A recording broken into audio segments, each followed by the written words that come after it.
Si Royal Milk lang talaga yung pinaka naaalala ko dito. Pero natin to, the Aurora lang siya. Oo. Sa Bakan muna tayo kasi naalala.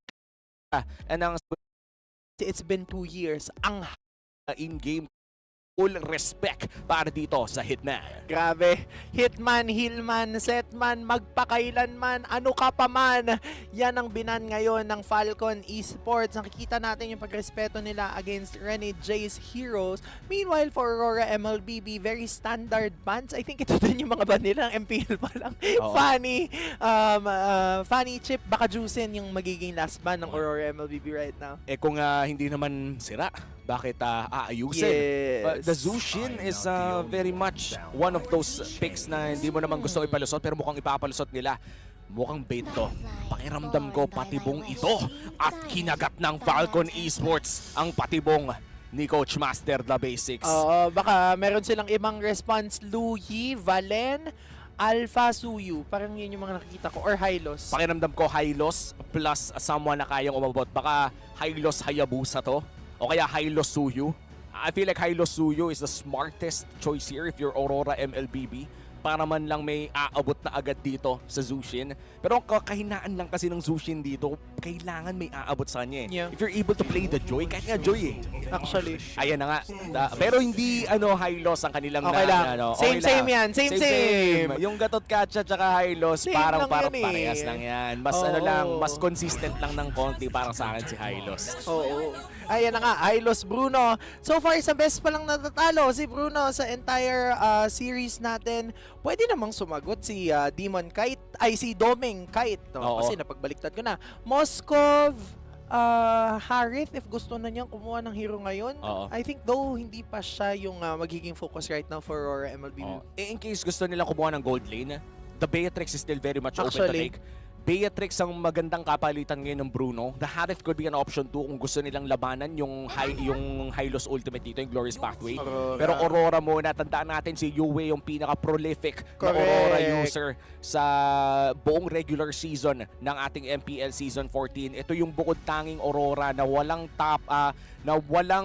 iniisip kundi, actually hindi, may town term doon eh. Ano yun yung parang hindi niya iniisip yung consequences ng flicker kasi sure siya na tatama lahat ng abilities niya. Sobrang ano siya, kumbaga confident and aware siya sa kung nasan siya sa loob ng mapa. Oo, naalala ko yan, yung mga yung mga second skill flicker. O hindi, Oo. mauna pala yung flicker bago yung second skill. Flicker, second skill, tapos siya ka mag-frigid glacier. That's true. Tapos grabe yung pinakita ni Yue. I think there was a time na nire-respeto na nga yung Aurora ni Yue and nakatahi na talaga yun sa pangalan niya. Great Alpha ban, by the way, for Aurora MLBB. I think ito din yung Alpha Suyu combination na ayaw mong makita. That's true.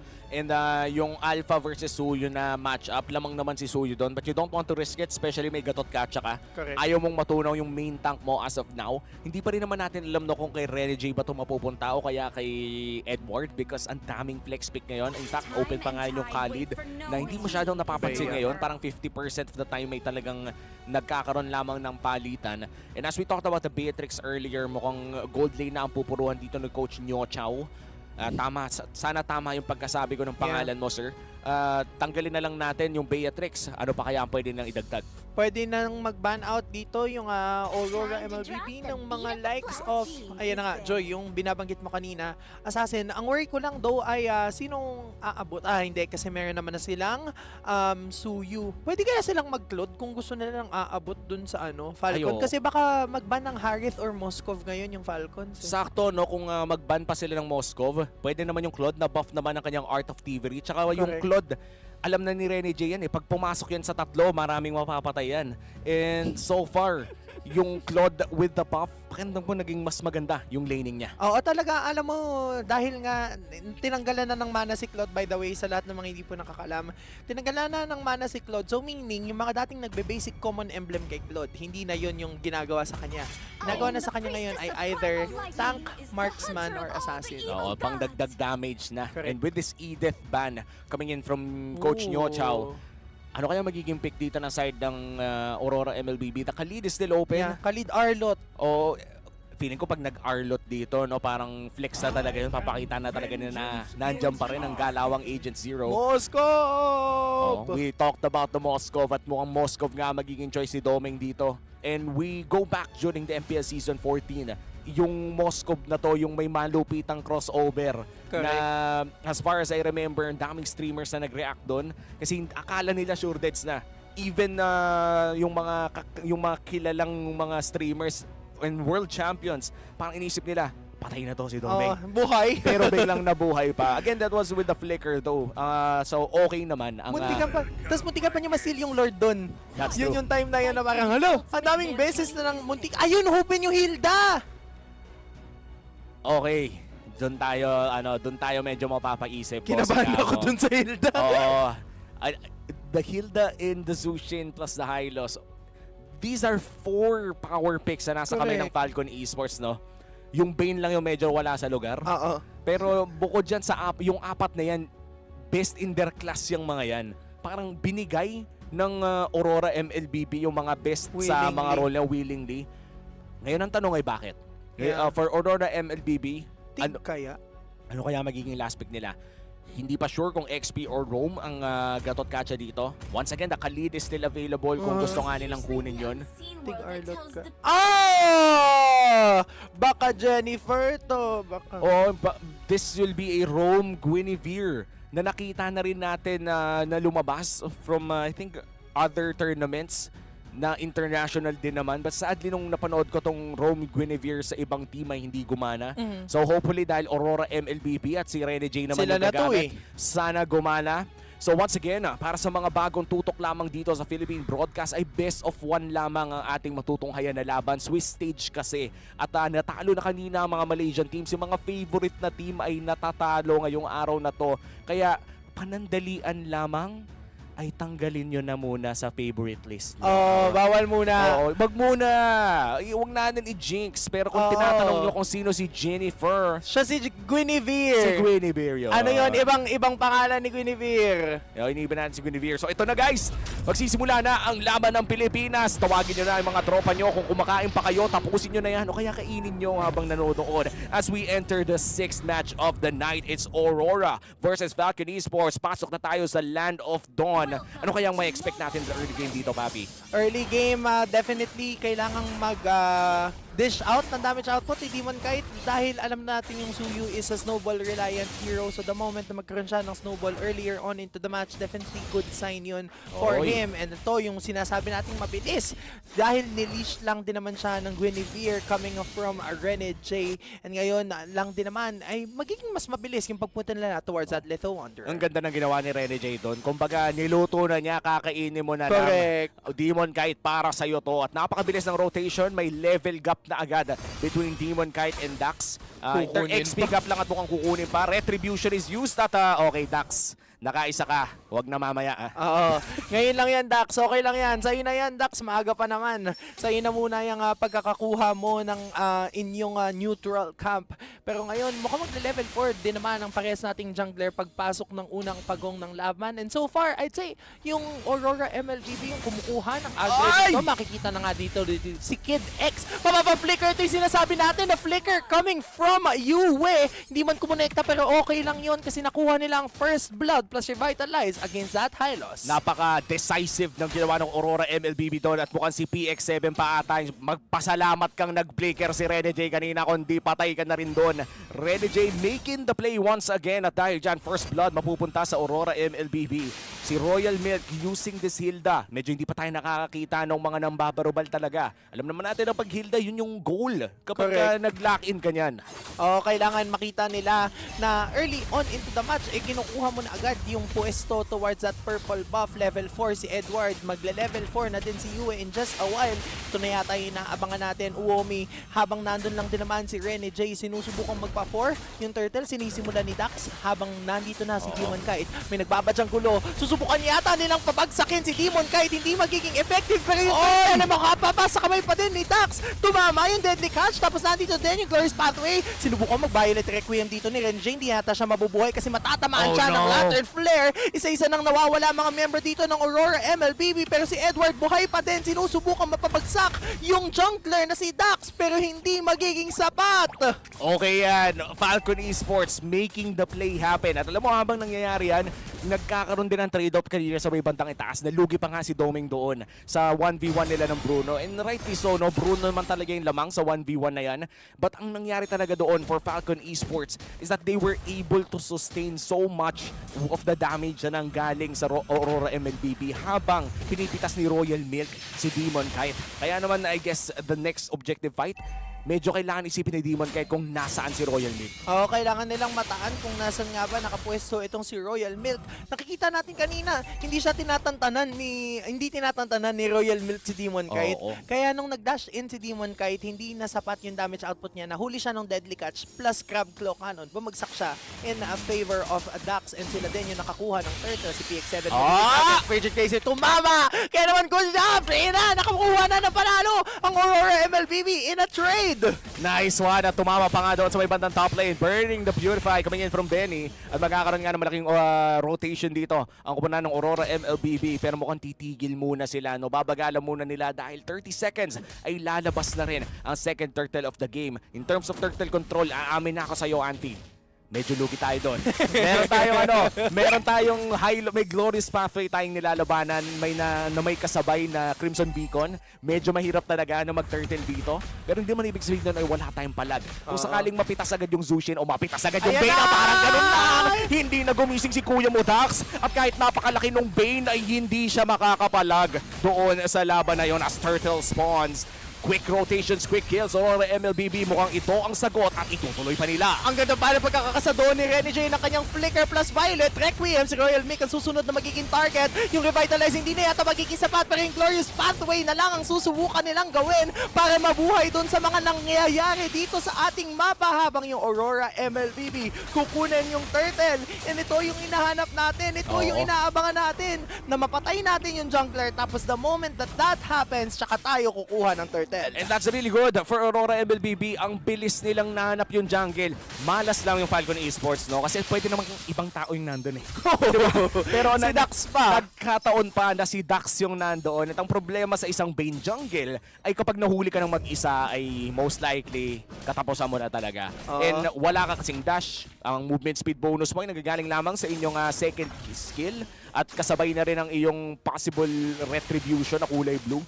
But other than that, wala ka talagang pang-iwas eh. So pag si Renny J nakahanap ng play dito, Deadly Catch tumama sa kanya, hindi tatama ang spatial migration. At yung Crimson Beacon naman natang isusunod dito, pero yung Avatar of the Guardian ay nandyan rin mula kay Edward. So far, na-neutralize ni Edward yung laban na yon. Agent Zero, good job. Maraming salamat sa'yo. Oo nga, ang ganda ng pagkakasa niya ng Avatar of the Guardian. Kumbaga na-box out niya yung kalaban. Kahit bilog yung Avatar of the Guardian, na-box out niya. Si Yue ang susubukong bumax out na kanina ng mga kalaban. Kidex ang unang babagsak. Si Benny sinusubukan lang din naman i-push yung mga natitirang turtle. Yung mga natitirang turret, rather, Yue will be low. But this will be a successful turret defense for Aurora MLBB. At mukhang bumibilis na ang pace ng larong ito. Aurora MLBB naman ang nakakalamang. Benny and Dax makakapag-depensa naman, pero si Doming ay sumasakit na. Kailangan nga namang mag-ingat sa Crab Claw Cannon. Buti hindi pa nag-crit.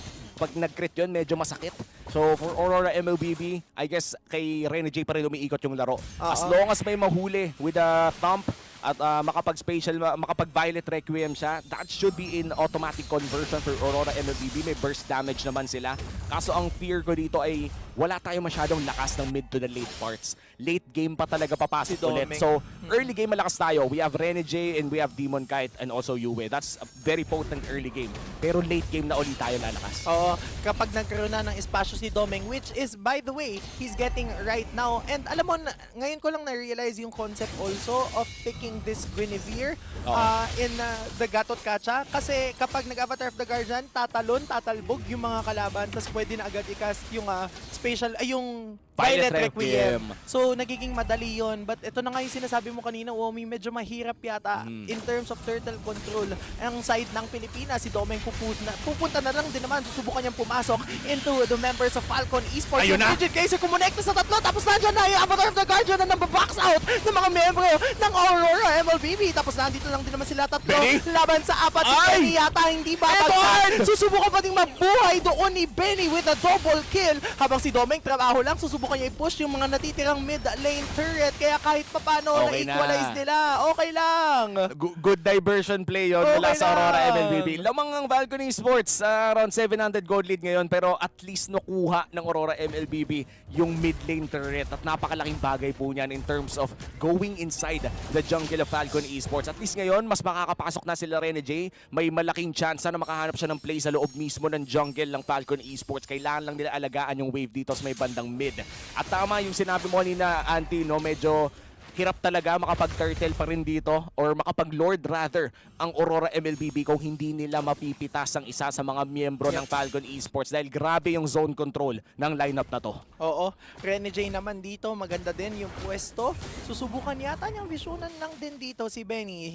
By the way, hindi pa bumabagsak up until now. Nakita natin yung effort coming from Benny kasi naka-Hasclos plus Berserker's Fury na rin naman siya. Malefic Gun na ang susunod sa kanya. Meanwhile, for Domeng, Golden Staff, and then tsaka yata siya magbibuild ng Malefic Gun or Wind of Nature pagkatapos. Classic Trinity versus New Trinity. Correct, Nakikita natin. No? correct. Yung New Trinity yung may crit para lamang sa Bruno. Siya lang ata ang nakakabuild yan, by the way.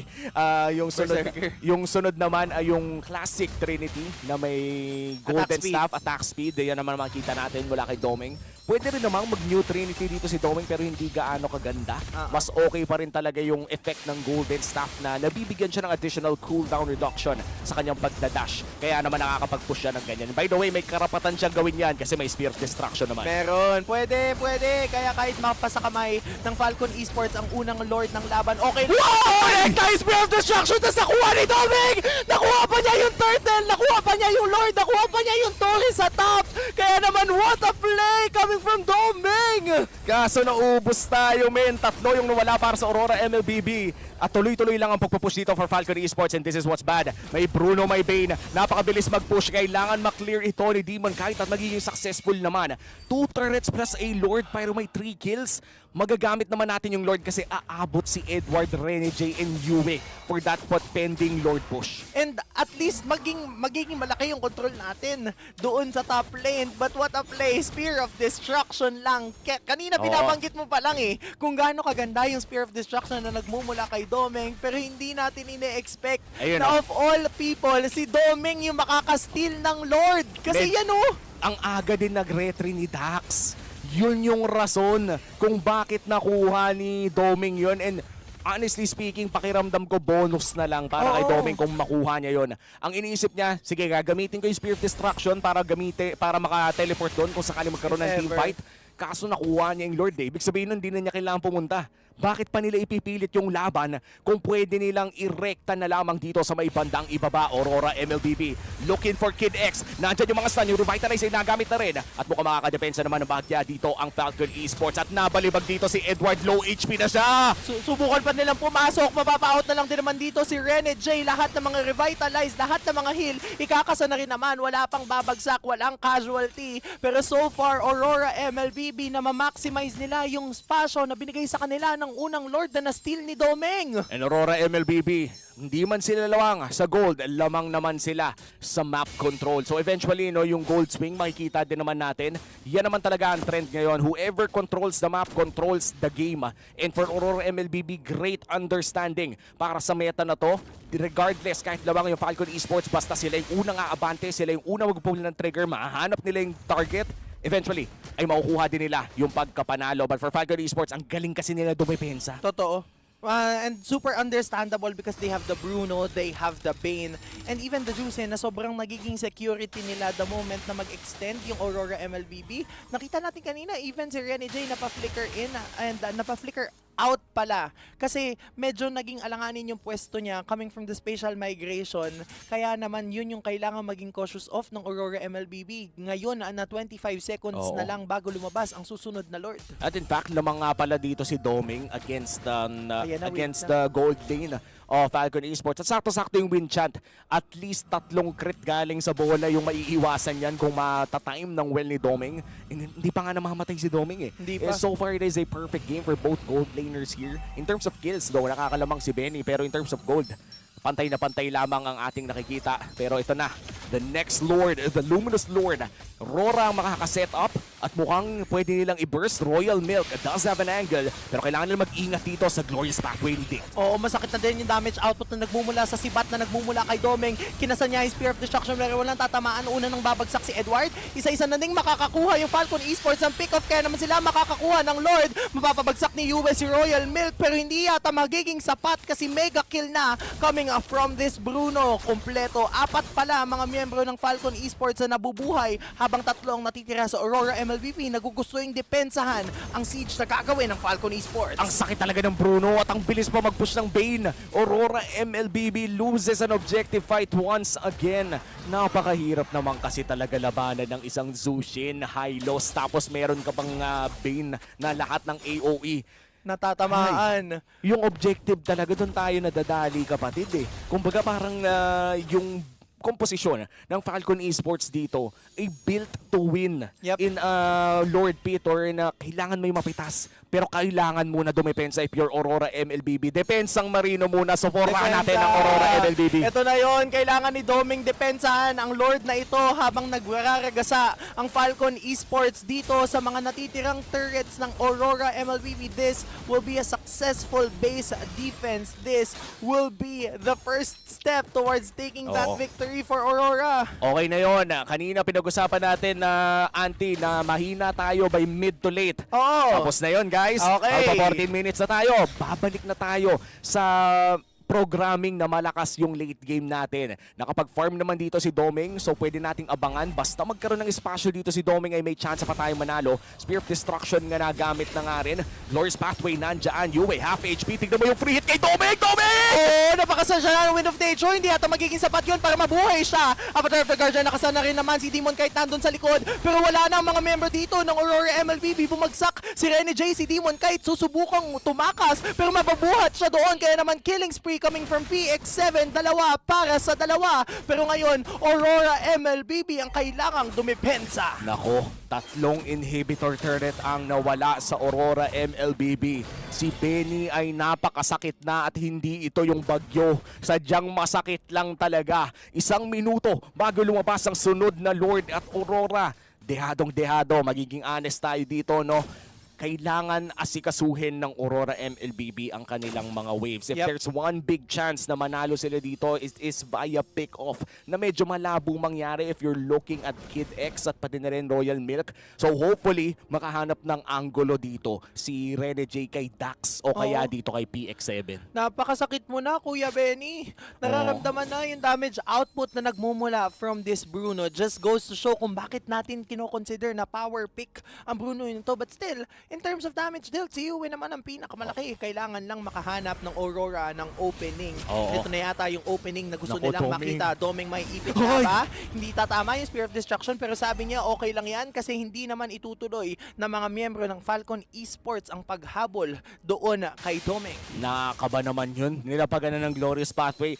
If I'm being honest, kaya na yun ng Falcon Esports. They could have went all in for Doming. They just played it safe kasi magkaka-lord na rin. So far, hihintay nila yung cooldown ng Glorious Pathway na yon. At Aurora MLBB may chance pa naman huminga. Kaso ang problema dito ay pakiramdam ko si Yue kailangan nang tumira sa base. Kailangan na niya mag-wave clear lamang. At si Royal Milk ay talagang nakakainis na para sa Aurora MLBB. Kahit sinong lapitan ng Hilda na to ay hirap na hirap. Rene J forced out with the Glorious Pathway at napakasakit na rin ni Benny. Hindi pa siya cutie niyan. Nag-broke yung kanyang Sky Piercer, naramdaman. Kaya naman yung Avatar of the Guardian susubukan para iligtas ni Edward. Pero double kill na nagmumula dito kay PX7. Isa-isa nang buwapagsak ang mga member ng Aurora MLBB habang yung Falcon Esports ay kompleto pa. Uwomi, mukhang ito na yun. Kumakatok na sa base ng Aurora MLBB ang Falcon Esports. Natitira na lang si Demon Kite. Kaya Falcon Esports will take the game against Aurora MLBB. Another upset victory. At ayan na nga, Aurora falls down to Falcon Esports. The Burmese able to show dominance in this matchup. And with that draft, man, nakita natin kung gaano kalakas ang kanilang objective.